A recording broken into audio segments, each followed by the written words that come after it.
నీళ్లు పోసి వెంచిన పూలను పట్టించుకోడత్తా నీ కొడుకు మట్టి పెట్టమంటామని పట్టించుకోలేదే నా కొడుకు. అయ్యో కోరి కోరి కొంత పళ్ళు కొందామంటే పళ్ళు కొనడత్తా నీ కొడుకు పండ్లు కొంటే పొద్దు పోతావేమో అని మళ్ళొచ్చి కొంటన్నాడే కొడుకు. పళ్ళు కొంటలేడే పూలు ముట్టలేడే పానమంత నొప్పి నొప్పి ఎత్తడేందే అంత దేకు దేకు అన్న గొంతన్న నన్ను దేకడేమత్తా నీ కొడుకు కోడలని సొక్కు సాలు సలాయనే అందుకే దేకలే నా కొడుకు.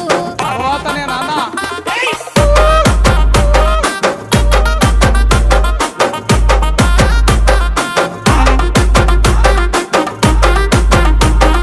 మహేష్ జిందాల్వారి గుడిసెలున్నగా గుల్లనియమంటే లొల్లి చెత్తాడత్తా నీ కొడుకు పని మీదున్నోన్ని